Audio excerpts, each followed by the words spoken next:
Okay, camera enthusiasts, get ready because the eagerly anticipated Sony A75, yes, the true replacement for the beloved A74, is finally making an appearance thanks to some incredibly credible leaks and verified codes.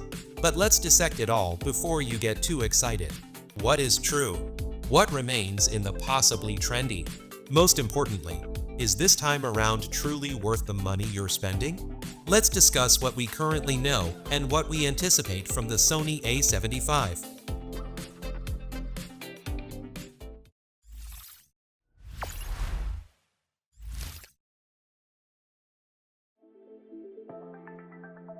Let's be honest, Sony's A7 line has pretty much shaped the full-frame mirrorless world since it dropped. Remember the A7 III? That was a total game-changer back in 2018 at $1999. Then came the A74 in 2021, a jump to $24.99, and yep, a big leap in both performance and price. So now 2025, enter the A75, and yep, the price is going up again. No surprise, right? We've already spotted a confirmed camera model code WW084220 registered in May 2025 that confirms manufacturing is happening in Wuxi, China, and it's definitely the A75. This isn't a rumor anymore. The A75 is real. But what are you actually getting for that higher price tag? First off, depending on your location, you're going to see very different prices for the A75. In the US, you're looking at around $27.99 for the body-only version, and some sources even hint at $29.99. That's a pretty steep climb from the A74's launch price. But hey, the US has added new tax policies. And if you're in Asia, countries like India are adding customs charges plus VAT, which means the final price could feel, well, brutal. So the big question is Sony just raising prices because they can? Or is the A75 packing enough new tech to justify it? Let's get into the specs. Now, here's where it gets super interesting and a little confusing. There are two possibilities when it comes to the A7V sensor. Based on the info that's floated around over the last year, there are credible signs pointing in two directions. First one is a 44-megapixel BSI CMOS sensor, and another one is a 33-megapixel stacked COS sensor. So, which one is it going to be?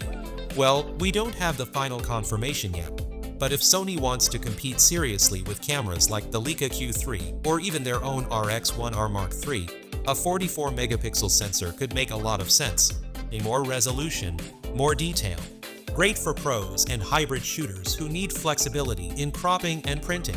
But, and this is important, going for a stacked 33-megapixel sensor could offer crazy speed and processing power, less resolution, but better readout times and low light performance. So honestly, both options make sense. It's really going to depend on what kind of shooter you are. Alright, here's something we can get excited about. The A75 is expected to feature Sony's Bian's XR image processor, which is already a beast in models like the A1 and FX3. Combine that with an AI-based real-time tracking AF system, and you're looking at serious subject recognition and focus accuracy, whether you're tracking faces, eyes, animals, or cars speeding down a racetrack.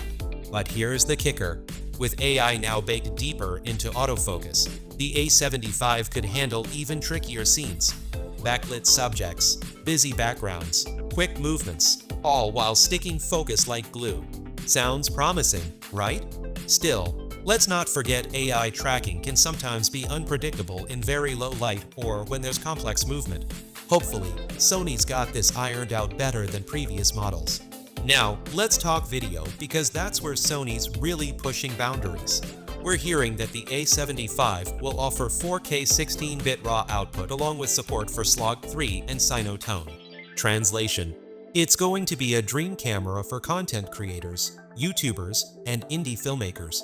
You'll likely be able to shoot high dynamic range footage, grade it beautifully in post, and still retain all that cinematic texture Sony fans love.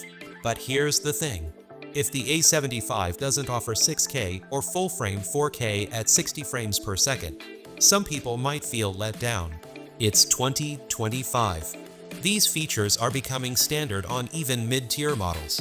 Now, one of the confirmed highlights is 8-stop 5-axis in-body image stabilization. That's massive. That means you could be walking, shooting handheld, maybe even on a bike, and still get smooth, usable shots. But here's the question. Will it work just as well in real-world conditions? Specs on paper can only say so much.